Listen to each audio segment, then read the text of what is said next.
आज हम लोग रेशियो एंड प्रोपोर्शन के बारे में सीखेंगे। रेशियो क्या है? सबसे पहले रेशियो क्या है? रेशियो दो समान इकाइयों का कंपैरिजन है। क्या किसी अकेली वस्तु की तुलना हम लोग किसी से कर सकते हैं? नहीं, नेवर। सपोज करो ये कॉपी है तो इसकी हमको तुलना करनी है, तो हमको तुलना करने के लिए कुछ चाहिए, नहीं तो हम इसकी तुलना किसके साथ करेंगे? कुछ है? कुछ भी नहीं। मान लीजिए नेक्स्ट अनदर कॉपी, मैंने ये दोनों कॉपी की तुलना करनी है, तो ये जो तुलना है, जो कंपैरिजन है, वही रेशियो कहलाता है। ये दो या दो से अधिक होने पर ही रेशियो होगा, नहीं तो एक वस्तु का कभी भी रेशियो नहीं होता है। क्यों? कि तुलना हम हमेशा दो या दो से अधिक वस्तुओं की ही कर सकते हैं। मान लो अब ये कॉपी की लंबाई और एक कॉपी की लंबाई क्या सेम है? नहीं। अब इसकी तुलना करनी है, यही हमारा कंपैरिजन जो है वही रेशियो कहलाता है। सपोज करो मेरे पास 2 रुपए और आपके पास 4 रुपए, इन दोनों की तुलना करेंगे तो ये रुपए रुपए कैंसिल हो जाएगा, ये 1 2 एकम 2 2 दूनी 4। यहां पे जो इस टू है यही अनुपात है, यही रेशियो है। जब हम लोग मान लीजिए किसी लंबाई की तुलना करेंगे, कोई वस्तु 5 सेंटीमीटर लंबी है और दूसरी वस्तु 15 सेंटीमीटर लंबी है, सेम यूनिट है, कैंसिल हो जाएगा। यहाँ पे क्या आएगा? 5 एकम 5 5 3 15। तो यहाँ का रेशियो क्या होगा? 1:3। यानी दो वस्तु की जब हम तुलना करेंगे वही हमारा रेशियो कहलाता है। नेक्स्ट समानुपात क्या है?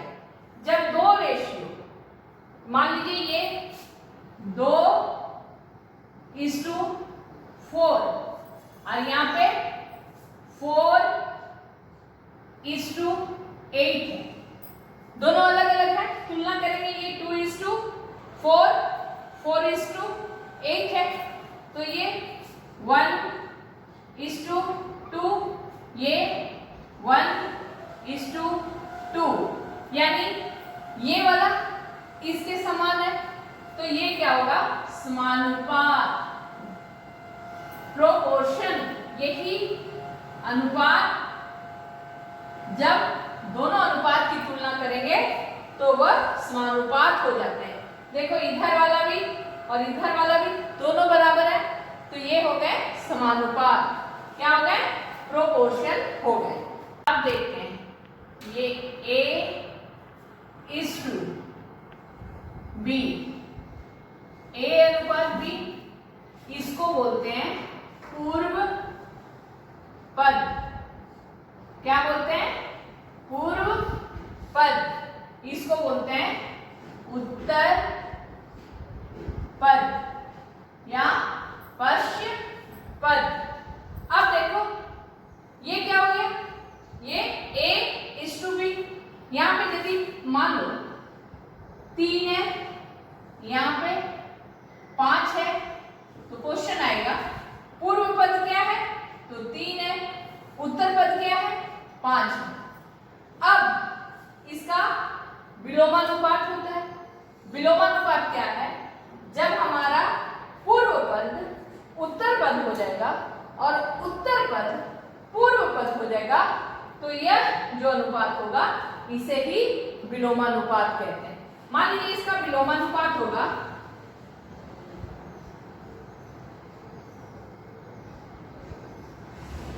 क्या हो जाएगा? 5:3। देखो इसका उत्तर पद पूर्व पद बन गया और पूर्व पद उत्तर पद बन गया। यही हमारा क्या हो गया? विलोमानुपात, यानी इनवर्स रेशियो हो गया। अब हम लोग मिश्र अनुपात के बारे में जानेंगे। ये मिक्स्ड रेशियो, इसमें क्या होता है, जो पूर्व पद होता है उसका गुणा पूर्व पद के साथ होता है और जो उत्तर पद होता है उसका गुणा उत्तर पद के साथ होता है।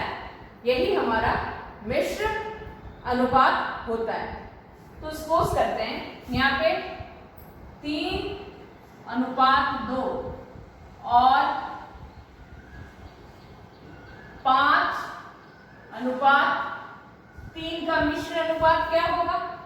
इजली ये क्या हो गया, 3, इसका पूर्व पद और इसका पूर्व पद क्या है 5 × 5, यहाँ पे अनुपात, इसका उत्तर पद क्या है 2, इसका क्या है 3, तो ये क्या हो जाएगा 15:6, ये कट जाएगा। तो ये हमारा इसका मिश्र अनुपात हुआ।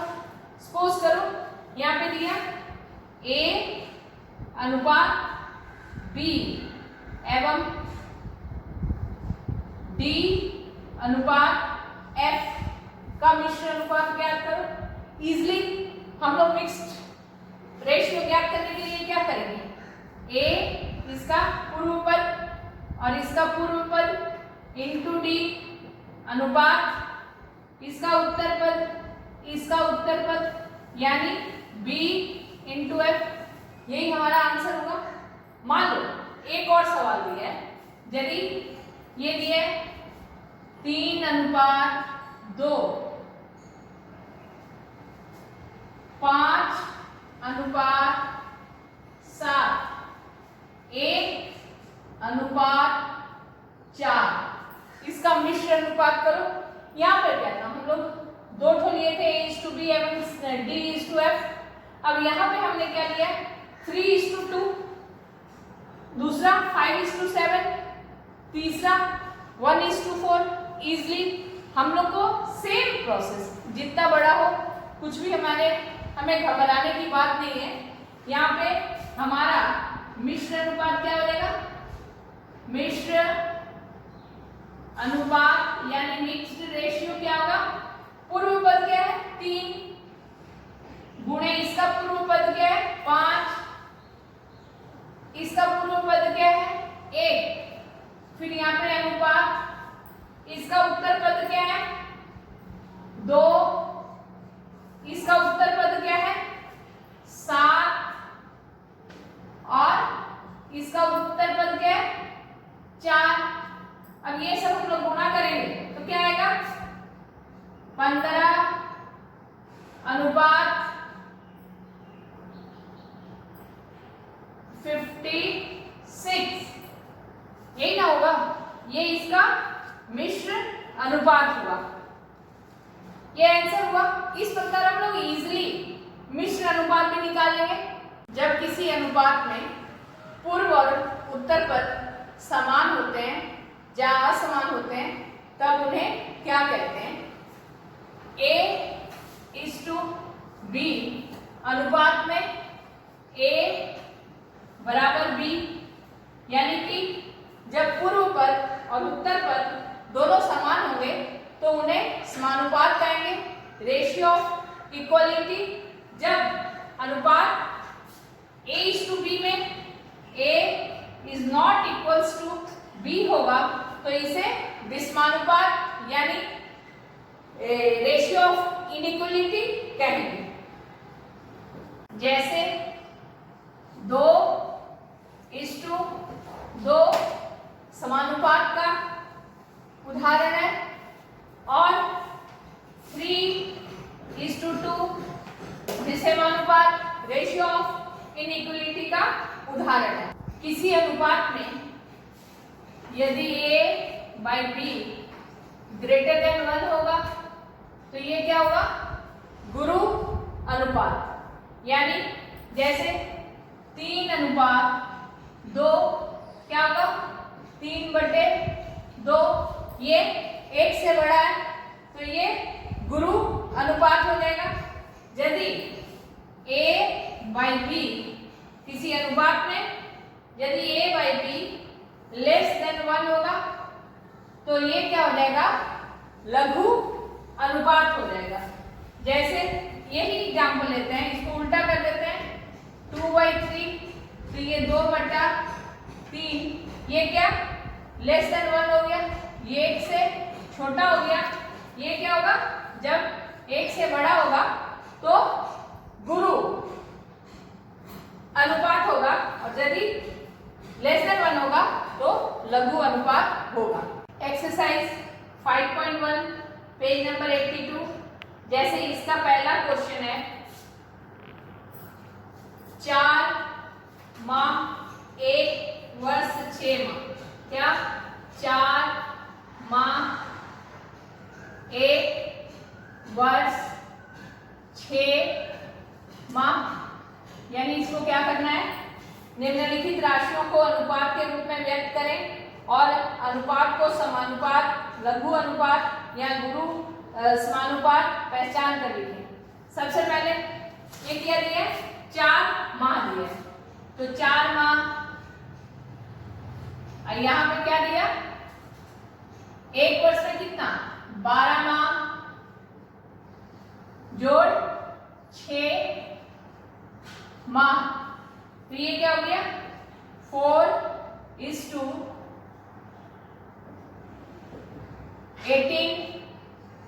ये 2:9। ये पूर्व पद, उत्तर पद, कौन बड़ा छोटा, लघु और क्या दीर्घ अनुपात हम लोग यहां से देख के बता देंगे। ये एक लघु अनुपात है। नेक्स्ट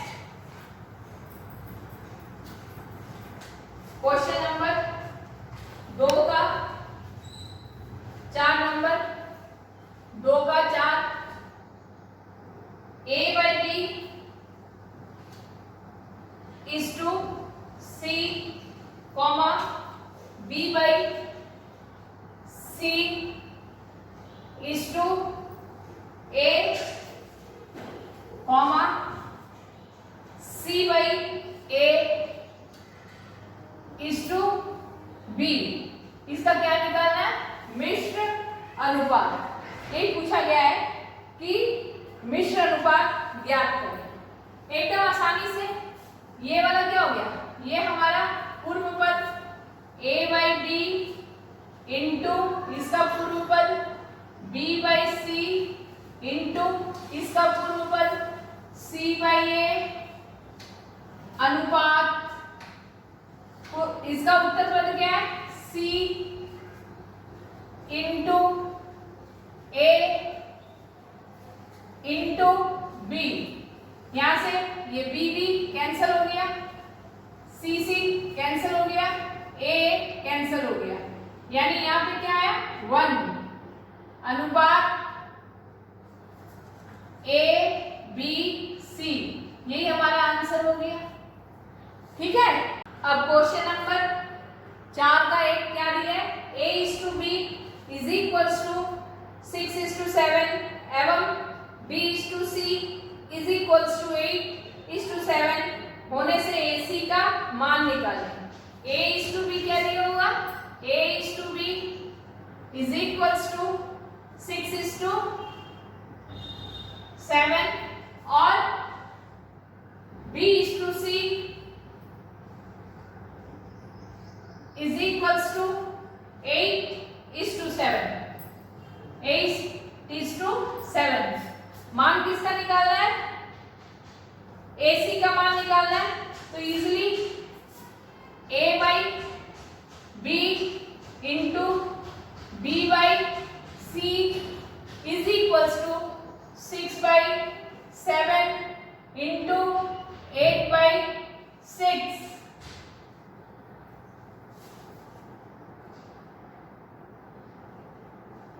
सॉरी, यहाँ पे 8:7 दिया होगा,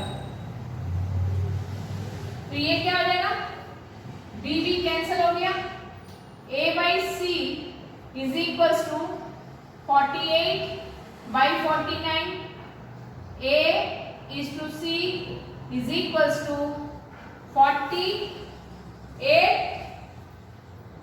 is to 49 आंसर।